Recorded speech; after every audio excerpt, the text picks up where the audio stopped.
So hello and welcome back to this another beautiful सा video. आज हम लोग फाइनली जो है SLCM का चैप्टर 15 पार्ट 1 खत्म करने वाले हैं, ठीक है, जो कि कैपिटल मार्केट है। तो आज का फाइनल टॉपिक होगा अपना बुक बिल्डिंग प्रोसीजर। इसके बाद पूरा चैप्टर जो है वो खत्म हो जाएगा अपना, ठीक है। तो बुक बिल्डिंग प्रोसीजर बहुत इंटरेस्टिंग सा टॉपिक है। मैंने पूरा नोट्स जो है यहाँ पे ड्राफ्ट कर लिया है, तो ये PDF जो है मैं अवेलेबल करवा दूंगा आप लोगों को वेबसाइट में जाकर फ्री रिसोर्सेज में जाके चेक करना है, या वो ये जो PDF है वहाँ पे आपको मिल जाएगा बुक बिल्डिंग प्रोसीजर का। बहुत ब्यूटीफुल सा PDF है, बहुत मेहनत से बनाया है। तो आप लोगों को यहीं से मैं आज बुक बिल्डिंग प्रोसीजर जो है वो करवा दूंगा। अच्छा, ये बुक बिल्डिंग प्रोसीजर क्या है, क्यों है, किस लिए चाहिए होता है, ये सबसे पहले वो समझ लेते हैं हम लोग। देखो, जब कभी भी कोई भी कंपनी IPO लाता है, क्या बताइए ना, IPO लाता है, इनिशियल पब्लिक ऑफरिंग। पहला क्या बताइए ना, पहला हम लोग पब्लिक को ऑफर कर रहे हैं हमारे कंपनी के शेयर्स। अब पब्लिक जो है उनको प्राइस भी बताना होगा, तो वो प्राइस जो है वो हम लोग कैसे डिटरमाइन करेंगे, हम लोग डिटरमाइन करेंगे थ्रू बुक बिल्डिंग प्रोसीजर। तो ये एक तरीका होता है, ये फिक्स प्राइस नहीं होता। दूसरा तरीका क्या है, दूसरा तरीका ये है कि भैया बता दे, भैया ये है फिक्स प्राइस्ड, तो इसी प्राइस में हम लोग IPO लाने वाले हैं, तो वो हो जाएगा फिक्स्ड, वो अलग है। लेकिन बुक बिल्डिंग प्रोसीजर में हम लोग डिटरमाइन करते हैं, पब्लिक का जो है बात सुनते हैं, पब्लिक से हम लोग बिडिंग लेते हैं और फिर हम लोग डिटरमाइन करते हैं कि कितना होना चाहिए प्राइस। समझ में आ रहा है, कोई दिक्कत वाली बात नहीं है। तो बुक बिल्डिंग प्रोसीजर हम लोग देख लेंगे। अच्छा, ध्यान लगाना, पलके जो है वो 1 सेकंड के लिए भी झपकाना नहीं है।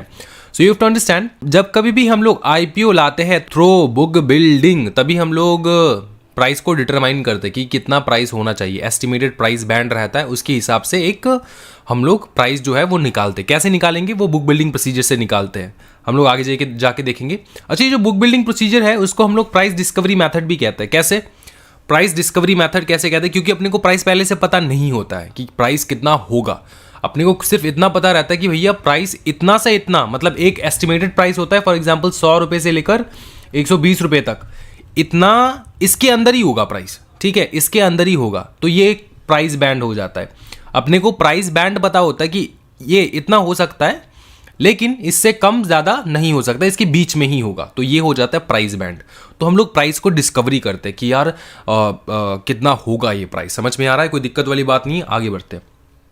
अच्छा, इसमें हम लोग कंपनी लॉ में हम लोगों ने बहुत सारे प्रोस्पेक्टस देखा है, अब्रिज्ड प्रोस्पेक्टस देखा है, शेल्फ प्रोस्पेक्टस देखा है, डीम्ड प्रोस्पेक्टस देखा है। वहीं पर हम लोगों ने और एक प्रोस्पेक्टस देखा है जो कि है रेड हेरिंग प्रोस्पेक्टस, जो आप लोगों ने कंपनी लॉ में बहुत इग्नोर किया है, लेकिन यहाँ पे बहुत इंपॉर्टेंस है इसका। सुनिए, रेड हेरिंग प्रोस्पेक्टस में क्या होता है, सुनिएगा। देखो आपको पता होगा कि कंपनी जब कभी भी पब्लिक इशू लाता है तो उनको सबसे पहले रेड हेरिंग प्रोस्पेक्टस जो है वो लाना होता है, रेड हेरिंग प्रोस्पेक्टस लाना होता है। रेड हेरिंग प्रोस्पेक्टस का हम लोग मदद लेते हैं फॉर डिटरमाइनिंग द प्राइस। अब रेड हेरिंग प्रोस्पेक्टस में क्या लिखा होता है, अपने को ये पता है कि प्राइस लिखा होता है and quantity band, price and quantity band, मतलब प्राइस एग्जैक्ट प्राइस नहीं, प्राइस का बैंड लिखा होता है एंड क्वांटिटी बैंड लिखा होता है। प्राइस बैंड क्वांटिटी बैंड का मतलब क्या होता है मैं आप लोग को बता दूं, ज्यादातर क्वांटिटी बैंड नहीं होता है, लेकिन हाँ एस्टिमेटेड रहता है कि इतना क्वांटिटी होना चाहिए। फॉर एग्जाम्पल 1 लाख शेयर्स हम लोग निकालने वाले हैं, इस प्रकार का एक क्वांटिटी, 1 लाख से 1.5 लाख का शेयर्स जो है हम लोग निकालने वाले, इस प्रकार से क्वांटिटी होता है। अंडरस्टूड, उसको कहा जाता है क्वांटिटी बैंड, ठीक है। मेन जो ये हम लोग बुक बिल्डिंग प्रोसीजर से हम लोग देखने वाले वो है प्राइस को कैसे निकाले हम लोग, किसको, प्राइस को, उसी के साथ साथ क्वांटिटी भी निकल जाएगा। ध्यान से सुनिएगा, प्राइस बैंड का मतलब होता है एक पर्टिकुलर लिमिट जिसमें lower limit and upper limit होता है। क्या बताइए, lower limit and upper limit होता है। समझ में आ रहा है, lower limit and upper limit होता है। अब ये लोअर लिमिट फॉर एग्जांपल 100 है, तो उसका अपर लिमिट 120। इन दोनों के बीच में, lower limit and upper limit के बीच में सिर्फ 20% का गैप होना चाहिए, वेरिएशन, जिसको हम लोग वेरिएशन कहते हैं, 20% का गैप होना चाहिए। तो 100 का 20% कितना हो जाएगा, मतलब अगर एडिशन करें हम लोग तो 10 + 20% इज 120। समझ में आ चुका है, तो ये हो जाता है आपका अपर एंड लोअर। अब जब बिडिंग करेंगे ना पब्लिक, तब पब्लिक डिसाइड करेंगे कि भैया कितना होगा। समझ में आ रहा है, कितना होना चाहिए। अब पब्लिक तो अपना अपना बिडिंग देते रहेंगे, राइट। उसके बाद जैसे पूरा बिडिंग सब कुछ खत्म हो जाएगा, उसके बाद अपने को पता लगेगा भैया इतना होगा प्राइस। समझ में आ रहा है, ये एक एस्टिमेटेड प्राइस होता है जो कि रेड हेरिंग प्रोस्पेक्टस में लिखा होता है। अब रेड हेरिंग प्रोस्पेक्टस के द्वारा हम लोग डिस्कवरी करते हैं cut off price. Cut off price मतलब जो एक्चुअल प्राइस होगा शेयर का। क्या बताइए? जो एक्चुअल प्राइस होगा शेयर का। अब सुनिएगा, cut off price and quantity जो है, cut off price and quantity, cut off quantity भी होता है, कितना होगा 1 लाख शेयर्स या फिर 1 लाख से 1.5 लाख शेयर्स के बीच में, तो एक क्वांटिटी भी रहता है उसका, जैसे मैंने यहाँ पे बताया था इसके बारे में, ठीक है। तो cut off price and quantity जो है वो हम लोग आरओसी प्लस सेबी को हम लोग फाइल करेंगे। किसको फाइल करेंगे? आरओसी प्लस सेबी को हम लोग फाइल करेंगे। अब यहां पर देखिए, कंपनी जो है वो क्या करता है, अच्छे से देखना है भाई मेरे। कंपनी जो है वो एडवर्टीजमेंट लाता है, बताइए किसका? आईपीओ का, पब्लिक इशू का, पब्लिक इशू का आईपीओ का एडवर्टीजमेंट लाता है। कौन लाता है? कंपनी। मतलब हवा बना के रख देता है पूरा, हर जगह पे, हर जगह पे जाओगे, जैसे पेटीएम का आईपीओ आ रहा था, हर जगह पे जाओगे आईपीओ आईपीओ। ये एक बहुत ब्लॉकबस्टर इवेंट है ना किसी भी कंपनी के लिए। उसके बाद एडवर्टीजमेंट के बाद निकलता है अपना रेड हेरिंग प्रोस्पेक्टस, जो भैया जान है। किसका जान है? Red herring prospectus is the heart of N IPO. मतलब रेड हेरिंग प्रोस्पेक्टस जो है उसमें सारे डिटेल्स लिखे रहते हैं, ठीक है, कि क्या होगा क्या नहीं होगा, सब कुछ, प्राइस बैंड से लेकर सारे डिटेल्स, ठीक है। फिर खुलता है अपना पब्लिक इशू, ठीक है। फिर खुलता है अपना, बताइए ना क्या? Public issue. जैसे ही पब्लिक इशू खुलता है फिर एप्लीकेशन आना चालू हो जाता है। आपको एक प्राइस मिल जाता है कि भैया 10, 100 या फिर 100 के 120 जो है ये है रेट अपना, ठीक है। पब्लिक जो है वो अप्लाई करते हैं। अब कुछ पब्लिक जो है वो अप्लाई करते हैं एट द रेट ऑफ 100, कुछ पब्लिक जो है वो अप्लाई करते हैं एट द रेट ऑफ 111, कुछ पब्लिक जो है वो अप्लाई करते हैं एट द रेट ऑफ 120। तो अगर आपको प्रैक्टिकल लाइफ में अलॉटमेंट चाहिए ही चाहिए, तब आपको अप्लाई करना होगा एट दी मैक्सिमम बिड, ठीक है। तो 120। ये मैं प्रैक्टिकल लाइफ के एग्जांपल आपको बता रहा हूँ कि अगर आपको चाहिए तो अब आपको 120 में अप्लाई करना है, ठीक है। तो एप्लीकेशन रिसीव आने चालू हो जाएंगे। जैसे ही एप्लीकेशन रिसीव आने चालू हो जाएंगे तब अपने को एक कट ऑफ प्राइस मिल जाएगा कि भैया इस कट ऑफ प्राइस में, अब वो कट ऑफ प्राइस जो है 106 भी हो 106 भी हो सकता है, 107 भी हो सकता है, 109 भी हो सकता है, 108 भी हो सकता है, लेकिन 100 से 120 के जो प्राइस बैंड है उसके भीतर में ही होना होगा। समझ में आ रहा है? तो मेरे को एक कट ऑफ प्राइस मिल जाएगा। जैसे ही कट ऑफ प्राइस मिल जाता है मेरे को, मैं फाइनल प्रोस्पेक्टस जो है वो सेबी को दे दूंगा, आरओसी को दे दूंगा एंड स्टॉक एक्सचेंज को दे दूंगा। उसके बाद लिस्टिंग हो जाएगा शेयर्स का उसी दाम पे। समझ में आ रहा है? कोई दिक्कत वाली बात नहीं। अब हम लोग देखेंगे सेबी आईसीडीआर रेगुलेशन, जो मेन टॉपिक है अपना, जो हम लोग मेन चीज पढ़ने वाले वो देखने वाले भी, ठीक है। देखो, सबसे पहले याद रखना, हम लोग QIBs को ऑफर करने वाले। किसको ऑफर करेंगे? QIB को। QIB को क्यों ऑफर करेंगे सर? क्योंकि किसी भी कंपनी को अगर IPO लाना है उनको QIB को ऑफर करना है, क्योंकि सेबी कहता है, सेबी अपना शक्तिमान, अपना सुपरमैन, अपना जूनियर जी, अपना सब कुछ, ठीक है। तो सेबी प्रोटेक्ट करके रखता है अपने इन्वेस्टर्स का। तो सेबी कहता है कि भैया अगर QIB, क्वालिफाइड इंस्टीट्यूशनल बायर्स जो है वही अगर खरीद नहीं रहे हैं आपका शेयर्स, आप तो पब्लिक क्यों खरीदे? इसका मतलब ऐसा है कि आपकी कंपनी में कुछ ना कुछ दिक्कत है। तो पब्लिक को ज़्यादा ना दिक्कत हो, ठीक है। कल परसों अगर पब्लिक का पैसा लेकर कंपनी चला गया तो क्या हो जाएगा?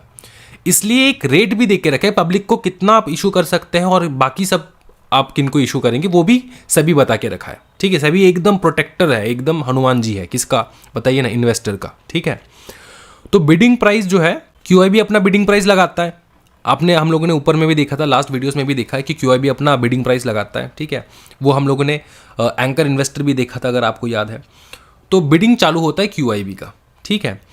अब QIB को जैसे हम लोग इनवाइट करेंगे कि भैया आ जाओ बिडिंग करने, ठीक है, उनको एक मार्जिन मनी सबमिट करना होगा। अब ये मार्जिन मनी क्या होता है? मार्जिन मनी क्या होता है समझिए। मार्जिन मनी का मतलब होता है कि कोई भी ऐरा गैरा नत्थू कैरा आके बिडिंग नहीं कर सकता, ठीक है। कोई भी ऐरा गैरा नत्थू कैरा आके बिडिंग नहीं कर सकता, ठीक है। क्यों नहीं कर सकता? क्योंकि अगर बाई चांस मैं सैम, जैसे ही मैं गया as a qualified institutional buyer, ठीक है, कंपनी ने बिडिंग चालू किया, मैंने बोला कि भैया मेरे को बिडिंग करना है एकदम ऊपर, तो सबसे ऊंचा जो बोली लगाया वो था मैं। तो कंपनी जो है शेयर्स जो है मुझको दे दिया, ठीक है, मुझको दे दिया। अंडरस्टूड? अब हुआ ऐसा कि जब कंपनी मुझको पैसा मांग रहा है कि भैया हम ना आपको शेयर्स अलॉट करने वाले हैं, आप पैसा दीजिए, तो मैं कहता हूँ भैया I was just joking, I was just Chunky Pandey for all this time. क्यों? ऐसे ही मेरे को मज़ा आ रहा था, ठीक है, मैं ऐसे ही आ गया, मैं सिर्फ मज़े लेने के लिए आया था, ठीक है, मेरे पास पैसा वैसा नहीं है भैया, 100 रुपये नहीं है, मैं 10 करोड़ रुपए कैसे दूंगा। फॉर एग्जाम्पल शेयर का पैसा 10 करोड़ रुपए हो रहा है, मैं कैसे दूंगा, समझ में आ रहा है। तो उसको अवॉइड करने के लिए, उस सर्कमस्टेंसेस को अवॉइड करने के लिए कहते हैं कि भैया अगर आपको बिडिंग लगाना है ना, तो कुछ पैसा जो है मनी वो आपको डिपॉजिट करना होगा। उसी मनी को हम लोग कहते हैं मार्जिन मनी, सो दैट अपने को पता चले आप सही में क्वालिफाइड इंस्टीट्यूशनल बायर हो, आपके पास वो औकात है खरीदने के लिए। समझ में आ रहा है। अब सेबी क्या कहता है, सुनो, सेबी कहता है कि अगर आपका जो कंपनी है उसका अच्छा ट्रैक रिकॉर्ड है, हैविंग ट्रैक रिकॉर्ड मतलब आपका बहुत अच्छा खासा कनेक्शन है, बहुत सालों से आप अच्छा खासा बिजनेस कर रहे हो, अब आपको जाना है IPO लाना है, समझ में आ रहा है ना। तो अगर आपका अच्छा खासा ट्रैक रिकॉर्ड है तब आपकी सिचुएशन अलग होंगे। और अगर आप एक न्यूबी कंपनी हो, न्यूबीस मतलब एकदम नया कंपनी हो, तब आपके लिए रूल्स एंड रेगुलेशंस अलग है। अगर आप एक पुराने मतलब बहुत अच्छा ट्रैक रिकॉर्ड वाले कंपनी हो, तब सेबी कहता है कि आप ज़्यादा से ज़्यादा शेयर्स जो है वो पब्लिक को दे सकते हो, ठीक है, कोई दिक्कत वाली बात नहीं है। तो उसमें कहा जाता है कि QIBs को जो है आप मैक्सिमम 50 ही दे सकते हो, 50% का टोटल इशू साइज जो है वो दे सकते हो आप QIBs को। उसके अलावा बाकी जो है 35% आप दोगे रिटेल इंडिविजुअल इन्वेस्टर्स को, और बाकी 15% आप दोगे किसको, बताइए ना, हाँ जी, नॉन इंस्टीट्यूशनल इन्वेस्टर। अब इन दोनों में डिफरेंस क्या है, non institutional investor and retail individual investor जो है, इनके बीच में डिफरेंस क्या है वो समझ लीजिए अच्छे से, ठीक है। अपने को एक चीज बहुत अच्छे से याद रखने का भैया, मैक्सिमम जो है हम लोग QIB को 50% ही दे सकते हैं, लेकिन non institutional investor and retail individual investor उनको हम लोग मिनिमम है यहाँ पे, मिनिमम 15%, मिनिमम 35%, मतलब इसके ऊपर भी हम लोग दे सकते हैं, कोई दिक्कत वाली बात नहीं है, क्योंकि कंपनी का अच्छा खासा ट्रैक रिकॉर्ड है। अब ज़्यादा से ज़्यादा पब्लिक को दो, कोई दिक्कत वाली बात नहीं है। उसी साइड पे जब एक नया कंपनी इशू के लिए आता है ना, तब सेबी कहता है, सेबी बन जाता है शक्तिमान। वो कहता है कि भैया आपको मिनिमम 75% तो QIB को ही बेचना होगा, आपको हम पब्लिक को देने नहीं देंगे, क्योंकि आपका ट्रैक रिकॉर्ड ही नहीं है कंपनी का। कल परसों अगर पैसा लेकर आप भाग गए तो क्या हो जाएगा, ठीक है। तो इसी में सभी कहता है कि भैया 75% आपको मिनिमम 75%, मतलब 75% तो इशू साइज तो देना ही होगा आपको QIB को, और मैक्सिमम आप retail investor and non institutional investor को दे सकते हो 10% एंड 15%। समझ में आ रहा है, इससे ज़्यादा आप नहीं दे सकते, ठीक है। अब ये रिटेल इन्वेस्टर्स कौन है देख लीजिए। रिटेल इंडिविजुअल इन्वेस्टर ये वो बंदे हैं जिनका इन्वेस्टमेंट कैपेसिटी होता है 2 लाख एंड उससे नीचे। इन्वेस्टमेंट कैपेसिटी होता है 2 लाख एंड उससे नीचे, उनको कहा जाता है रिटेल इंडिविजुअल इन्वेस्टर्स। और जिनका कैपेसिटी होता है 2 लाख से ऊपर, उनको कहा जाता है नॉन इंस्टीट्यूशनल इन्वेस्टर। बाकी सारे हैं QIBs। समझ में आ चुका है, कोई दिक्कत वाली बात नहीं है, एकदम इजी सा चीज़ है। अब सुनिएगा हम लोग क्या करेंगे, नेक्स्ट स्टेप पे हम लोग क्या करेंगे, देखिए नेक्स्ट स्टेप में हम लोग एक लीड बुक रनर को अपॉइंट करेंगे। ये लीड बुक रनर कौन होता है, ये लीड बुक रनर होता है लीड मर्चेंट बैंकर। तो आप लीड मर्चेंट बैंकर भी कह सकते हो, लीड बुक रनर भी कह सकते हो। ये करता क्या है, ये सारे जो बुक बिल्डिंग के जो प्रोसीजर है वो देखता है। समझ में आ रहा है, कितना इशू आया, कितना एप्लीकेशन आया, ठीक है, कितना एप्लीकेशन आ रहा है, आज एप्लीकेशन आया, कल आया, परसों आया, तरसों आया, तो ये सब रिकॉर्ड कौन करके रखेगा, लीड बुक रनर। अब लीड बुक रनर जो है वो क्या करते हैं, वो सबसे पहले ड्राफ्ट रेड हेरिंग प्रोस्पेक्टस को लाते हैं। किसको लाते हैं, ड्राफ्ट रेड हेरिंग प्रोस्पेक्ट। अब draft red herring prospectus and red herring prospectus में बहुत डिफरेंस है भाई मेरे। ड्राफ्ट रेड हेरिंग प्रोस्पेक्टस का मतलब होता है इसमें कुछ चेंजेस हो सकता है, तो ये draft red herring prospectus LBR जो कि लीड बुक रनर है वो भेजता है सेबी को, और सेबी उसमें कुछ चेंजेस अगर चाहिए तो सेबी चेंजेस करवाता है उसमें से। समझ में आ रहा है। अच्छा, इस ड्राफ्ट रेड हेरिंग प्रोस्पेक्टस में रहता क्या है, हाँ जी, ड्राफ्ट रेड हेरिंग प्रोस्पेक्टस में रहता क्या है, उससे पहले आप ये समझ लीजिए, सेबी में जब जाता है ये ड्राफ्ट रेड हेरिंग प्रोस्पेक्टस, उसमें सब कुछ चेंजेस लाने के बाद, सेबी अगर जो भी प्रकार के चेंजेस लाने के लिए बोल रहा है वो सारे चेंजेस लेने के बाद वो बन जाता है रेड हेरिंग प्रोस्पेक्टस। समझ में आ रहा है, फाइनल रेड हेरिंग प्रोस्पेक्टस। समझ में आ चुका है। ये जाता है आपको, ये जो चीज़ है रेड हेरिंग प्रोस्पेक्टस, ये जाता है पब्लिक के पास। समझ में आ रहा है। उससे पहले DRH जाता है, DRH मतलब ड्राफ्ट रेड हेरिंग प्रोस्पेक्टस, वो जाता है सेबी के पास। ठीक है, अब सुनिए, ये ड्राफ्ट रेड हेरिंग प्रोस्पेक्टस में क्या होता है बताइए ना, प्राइस हम लोग वहाँ पर मेंशन करके रखते हैं। कहाँ पे? रेड हेरिंग प्रोस्पेक्टस में।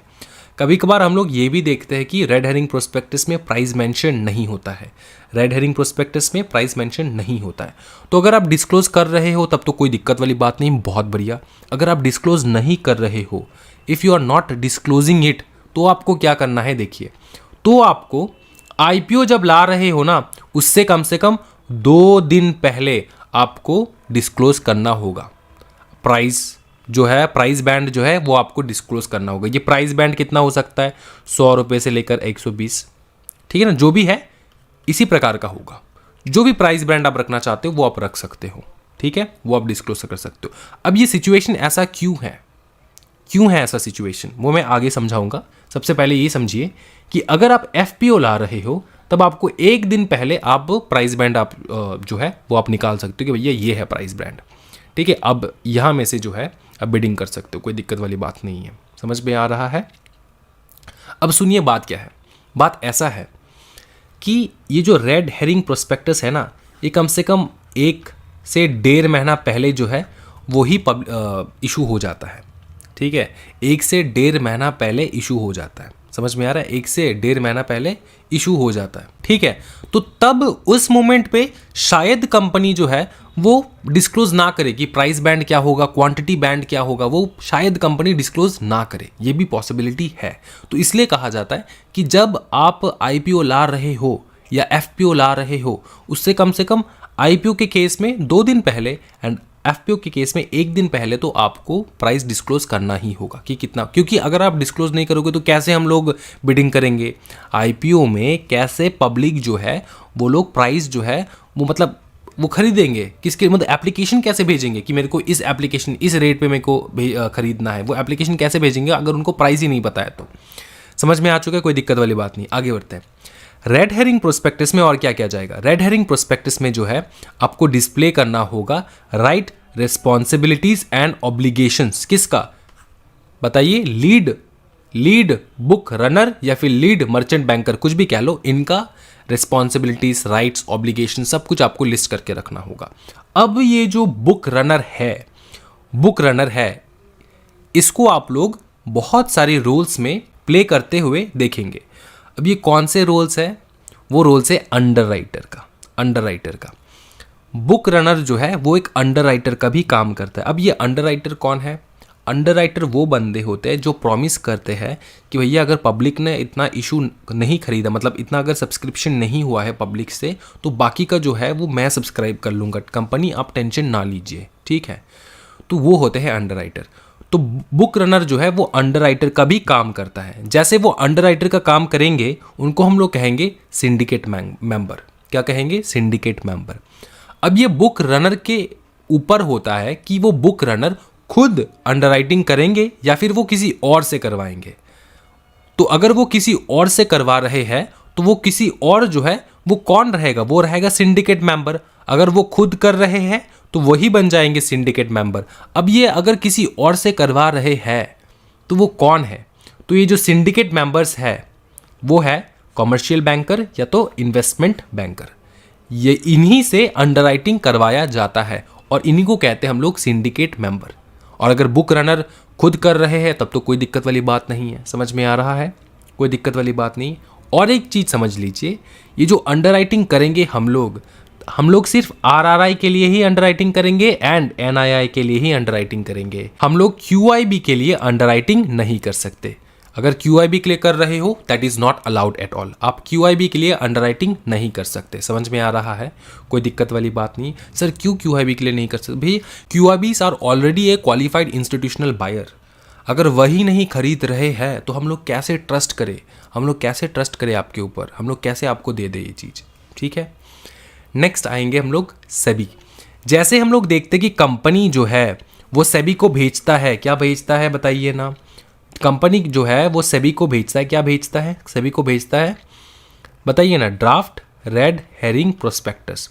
तो सेबी जो है 30 दिन के अंदर अंदर स्पेसिफाई कर देता है कि क्या क्या चेंजेस आपको करना है। अगर सेबी स्पेसिफाई करता है अच्छी बात है, अगर नहीं करता है तब भी अच्छी बात है, ठीक है। तो कंपनी को अगर स्पेसिफाई किया गया है तो कंपनी जो है उसमें चेंजेस लाएगा। जैसे चेंजेस लाएगा फिर कंपनी अपना जो मेन RHP है, जो कि रेड हेरिंग प्रोस्पेक्टस है, ये ड्राफ्ट नहीं रहेगा। अच्छा, ये कंपनी, हम लोग ने कंपनी लिखा है, लेकिन यहाँ पे कौन रोल प्ले कर रहा है बता दीजिए फटाफट। लीड बुक रनर या फिर लीड मर्चेंट बैंकर, कुछ भी कह लो, वही तो कंपनी का रोल प्ले कर रहा है ना, वही करता है ये सब। तो लीड बैंक बुक रनर जो है वो अगर चेंजेस मेंशन करने के लिए बोला है सभी, वो सारे चेंजेस मेंशन करने के बाद वो इशू करता है रेड हेरिंग प्रोस्पेक्टस। समझ में आ रहा है? विथ और विदाउट मॉडिफिकेशन, विथ और विदाउट मॉडिफिकेशन। अब इशू से पहले क्या होता है बताइए ना, एडवर्टीजमेंट, बड़ा चढ़ा करके एडवर्टीजमेंट होता है, न्यूज़पेपर में होता है, English language English newspaper, vernacular language vernacular newspaper. अब आप समझ लीजिए एक चीज़, अगर आप 1 महीना 1.5 महीना पहले आपने रेड हेरिंग प्रोस्पेक्टस जो है वो आप लोगों ने इशू कर रखा है, ठीक है। अब जब इशू डेट आ रहा है, पब्लिक इशू डेट आ रहा है, ठीक है, जब इशू डेट आ रहा है, IPO आ रहा है, पब्लिक इशू डेट आ रहा है, तब आपके मन में ऐसा हो सकता है कि यार रिवाइज करते, चलना रिवाइज करते हैं, रेट जो है वो रिवाइज करते हैं, चलना रेट जो है वो रिवाइज करते हैं। हाँ जी, ये आपके दिमाग में आ सकता है। और जब ऑलरेडी हम लोगों ने ऑफर कर रखा है, तो ऑफर पीरियड जो है ना वो मिनिमम 3 दिन मैक्सिमम 10 दिन के लिए वो ओपन रहेगा बिडिंग के लिए। समझ में आ रहा है ना? मिनिमम 3 दिन मैक्सिमम 10 दिन के लिए।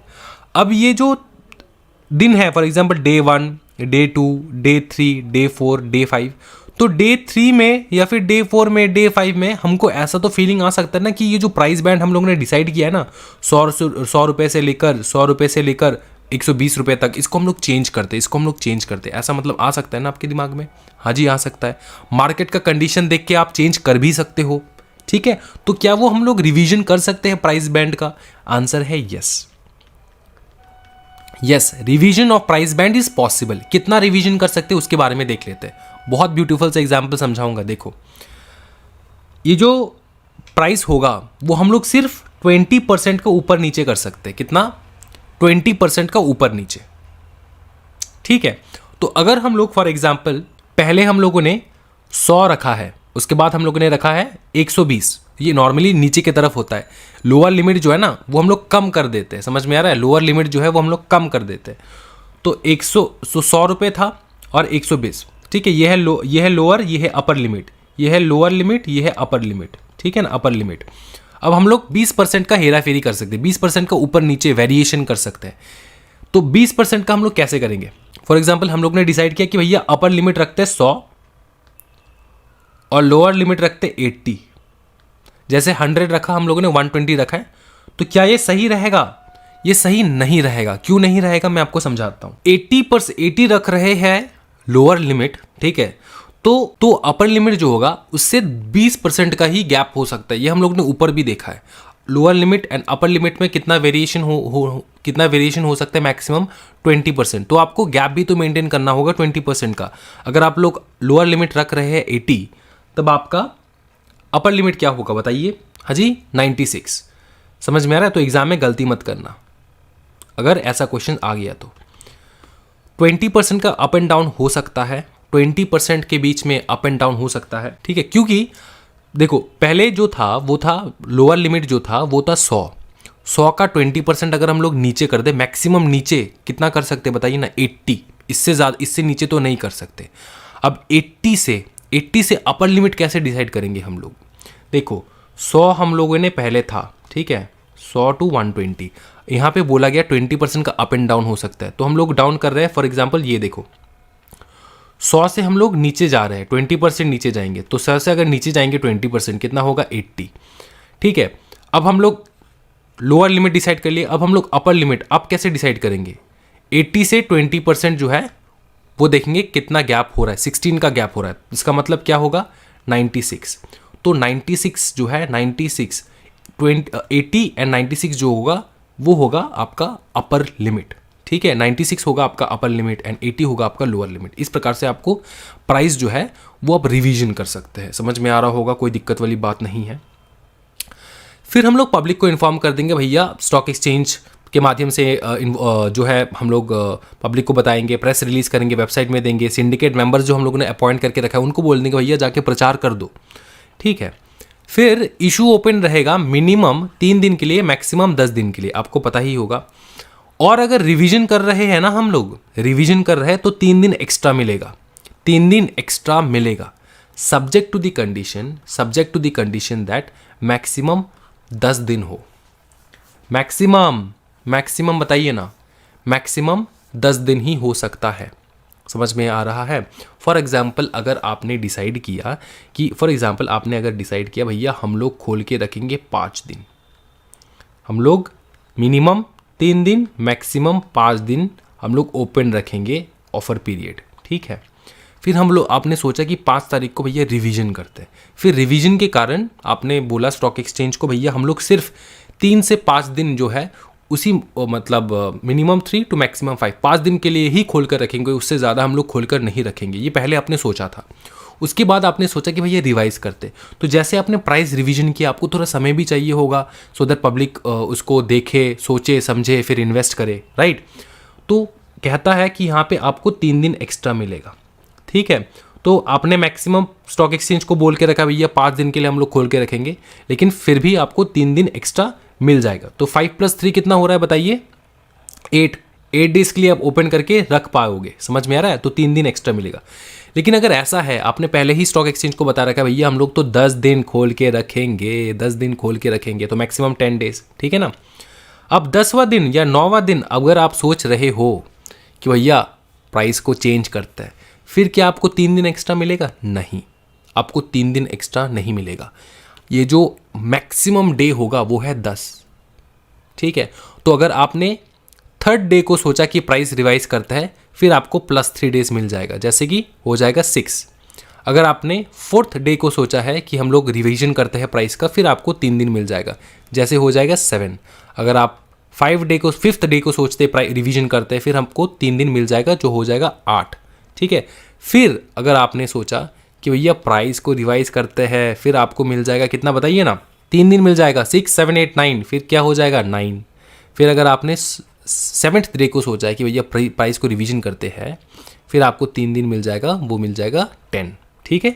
फिर अगर आपने 8th डे को सोचे कि प्राइस को रिवीजन करते हैं, फिर आपको एक्स्ट्रा मिलेगा सिर्फ 2 डेज, नॉट 3 डेज। समझ में आ रहा है, क्योंकि 10 का जो लिमिट है ये आप क्रॉस नहीं कर सकते। समझ में आ चुका है, कोई दिक्कत वाली बात नहीं। सर मज़ा आ रहा है, सर मज़ा आ रहा है सर।